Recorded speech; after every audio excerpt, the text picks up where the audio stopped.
My informally adopted son won't stop living like a complete slob, so now I'm being forced to either become the second family to throw him away or become one with a dumpster. Posted by you/OwnGTechie. 6 months ago, a family in my wife's, 30F, and my, 30M, church was leaving the state. Their son, 18M, whom we will call Fred, was very opposed to the move and resisted his family's decision to relocate. I have been a mentor to this kid since he was 16. His family left anyway, and believing that 18-year-olds are adults, they did not provide him with the resources to support himself. My wife and I live in a larger house, nearly 4,000 square feet, in a major metropolitan city, where we had already put together an incredible suite for guests. The room includes a bathroom, TV area, furnishings, and a kitchenette. Naturally, we offered this room to Fred.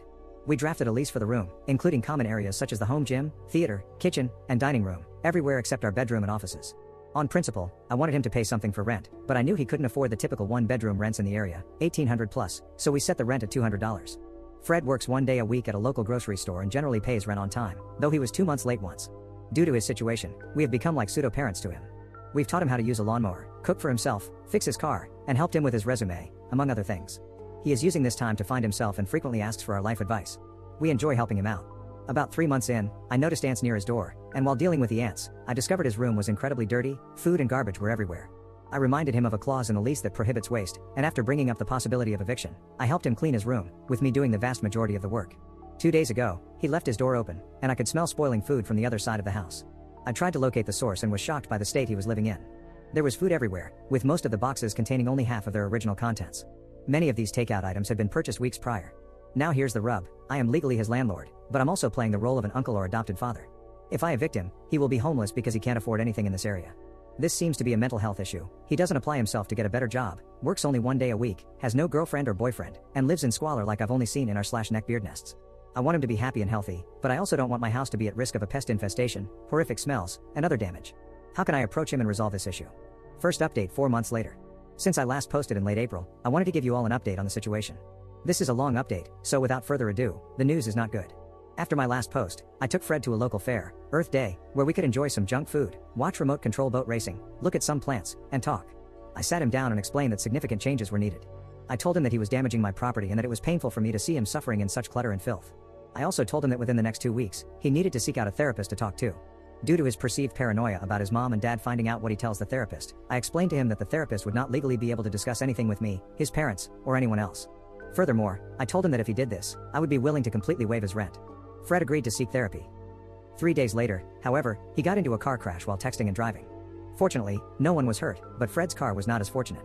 Initially, I thought this might be good for him. He was working 1 day per week at a large chain grocery store located 1.5 hours away from the house.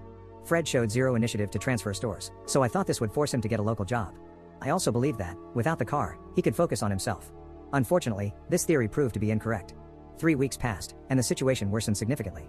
He stopped leaving his room, didn't get a therapist, didn't find a job, and even stopped bathing. The only time he left the house was to pick up fast food, where he would sit in the store for hours, simply watching people. A noticeable smell began to emanate from that wing of the house.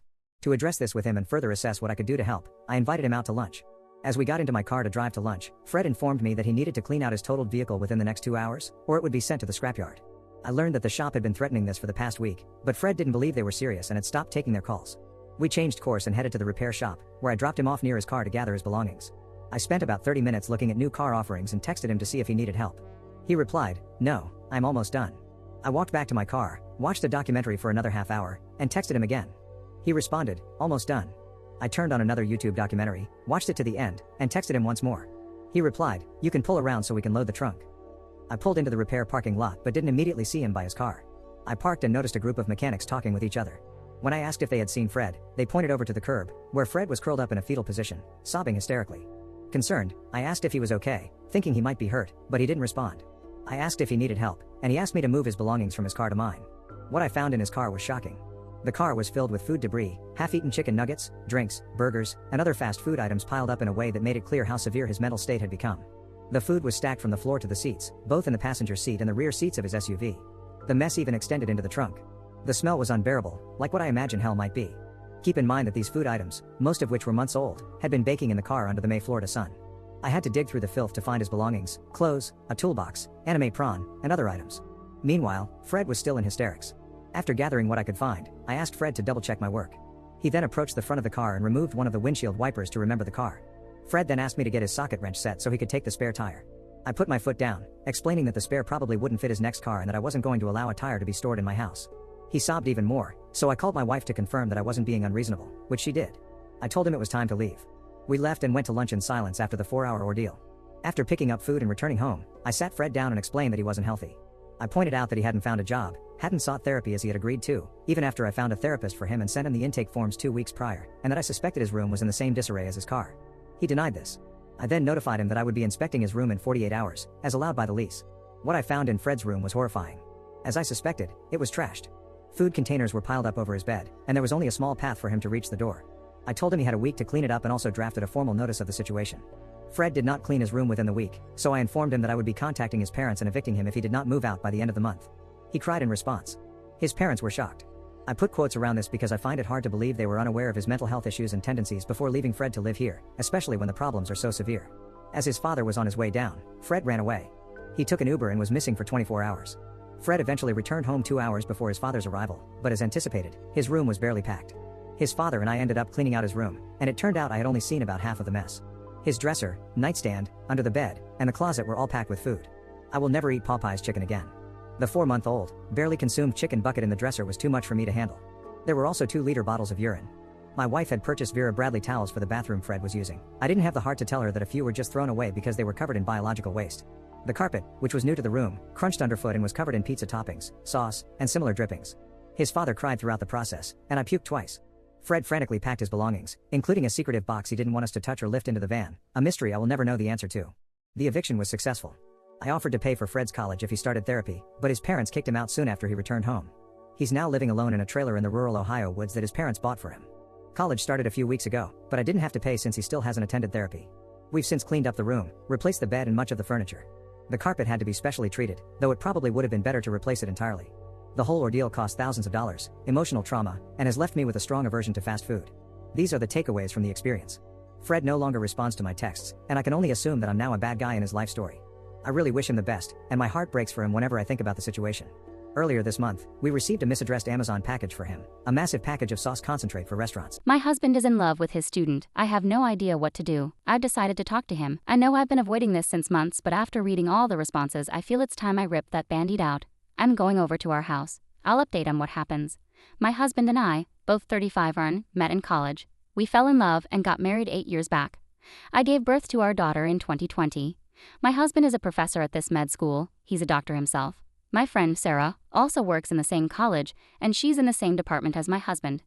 Few months back, in December, Sarah took me out for lunch and told me that she suspected something's going on between my husband and this med student, 25F. She claimed she'd seen both of them give yearning looks to each other. She said that she's known my husband for so long, and she'd never seen him talk to any other woman like this, that he'd been so aloof around women all these years, but it's just different with this one girl. In that moment, I had laughed at her face. I remember telling her that she's jumping to conclusions based on these supposed yearning looks.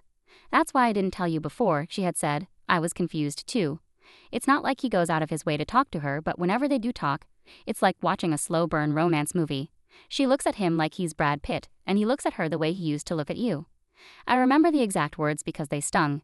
Internally, I was breaking down. Externally, I just smiled and told her that she's probably overthinking. That night, I casually mentioned this my husband. I was laughing at the absurdity, and I expected him to join in and deny the wild possibility that he's in love with a student. But he didn't. Instead, he looked at me, all teary-eyed, and said, "I'm sorry. I can't get her out of my mind. I've tried, trust me. I should have told you sooner. But I thought I could save our relationship. I really wanted to."